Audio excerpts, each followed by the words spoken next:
Daniel, what kind of a relief was it when Henry came back on the field there after he'd gone out with an injury? Oh, a big relief. He's definitely a guy that has a huge impact on this defense. So definitely getting him back on that field was really important to us, and yeah, we're glad to have him back. So SEC defensive player of the week again. Yes, What does that mean? I mean, 2 of the last 3 weeks. It's got to feel good, and make you proud, right? Yeah, and it also means great D-line play. I said every week I can't do anything without my D-linemen, and all credit to them for the work they're doing by keeping those O-linemen off me. And because of them, I'm able to have the opportunity to make those tackles in order to better the team. Why do you think they're able to keep those D linemen off of you? What are the specific things that they're doing so well that help you guys? Just playing the technique. When they're 4-eye, they're stretching the guards and tackles. When they're 3 technique, they're also doing the same thing. They're just being real stout on their gaps and allowing me to play over the top of them.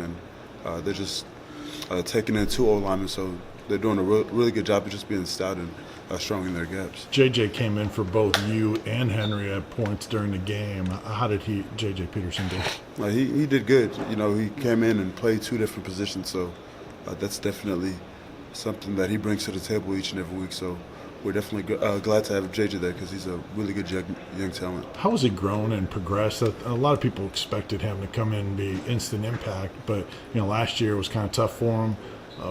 How has he grown as a player? Really a lot. We all have our own walks and journeys in life, and JJ's in his. So he's definitely going to be ready when his time is called. He's one of those guys that comes in really eager to learn as well. So I'm definitely excited about his future as well. When you came back from the injury this year, how long did it take you to get back into what you consider to be kind of peak form? A while. It's obviously surgery, having to deal with it, getting extra treatment, and being able to maintain the same level of intensity you were playing with before. But I'm definitely good where I'm at right now, and I'm excited to finish off the season. You've been in a couple of those games in your career. You had the Georgia Tech game a couple of years ago. You had 23 tackles or something, 19 the other night, both against teams that run it a lot. I mean, what's it like to play in a game like that where they're running almost every snap? Is it kind of a fun challenge? Oh, yeah, I love it. I love it, I love when the team decides to run the ball because I get to get more tackles. I'm a linebacker. That's what I'm here for. That's what I'm made for. That's what all those workouts that we do with Coach Fitz are for. So I definitely love a team that thinks they can come in and run the ball on us. And I'm excited about it. Did you know it was going to be that kind of game where you might end up having to make 19 tackles, or was it surprising that it ended up like that? I go into every game thinking I'm going to get 20 tackles. So when it happens, definitely happy about it. Definitely fortunate about it. But like I said again, it's all because of my D-line, how well they've been playing, and just grateful and thankful to them. When you go back and watch film on a game like that, how do you grade yourself in a game where you make 19 tackles? Is there much you can improve on? Oh, definitely. There's Coach Pruitt says it all the time. With a loss, there's a lot more things that you can look over and see that you messed up on. But with a win, we tend to try to overlook all the negative things we did. But there's still those negative things that we did during the football game because nobody really plays a perfect football game. So I just gotta look at those things. I felt like this past game I kind of overran some tackles that I could have stopped from that point on when I hit the running back. But definitely a lot of things I can clean up. What kind of mentality does it take to be a really good tackler, and how did you kind of develop that skill? I've always said that. There's one thing going into football that I said somebody would never question. That's just my worth ethic. At the end of the day, football is a physical sport, and when you hit somebody, it's mano a mano. It's a man thing, and it's really a pride thing. And I really pride myself on not letting anybody run through me. So why did you kind of gravitate to that role? Why did you kind of like being a guy who kind of hit people instead of getting hit, that whole type of thing? I got 2 older brothers. I got hit on a lot, so I just grew that mindset at a young age. If you're not ready or firm on your ground, you're gonna get bullied. So definitely having 2 older brothers that beat up on me at a young age really taught me to just have a stronger mindset and just being aggressive.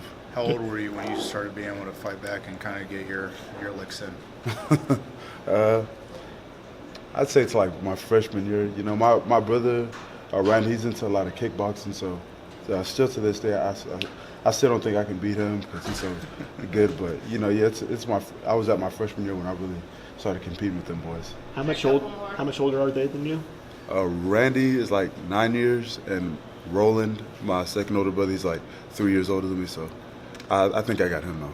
We talked to a few other players just about, and he kind of says they're taking it one day at a time right now, especially in the bye week. When you're on a 3-game win streak, how much does that help have that mentality, kind of seeing what you've been doing pay off? It helps a lot. It just reminds us if we continue to work the way we have been each and every day, if we win each and every practice that we're going into, things like this are going to happen. So we just got to keep that same mindset because we know if we don't come out with our A game each and every game, any team can beat us. So just definitely coming out with that mindset.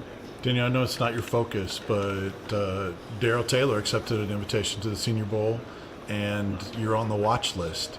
Is that something that is on the back of your mind, on your radar a little bit? Hoping to get to? Yeah, I mean, it'd be a great opportunity, but right now I'm really just focused on Tennessee football. All those other things are going to come, and when the time comes out, be able to accept anything that comes to mind. But right now I'm really just worried about getting these wins each and every day. All right, thanks. Thank you. Thank you. Danny, you got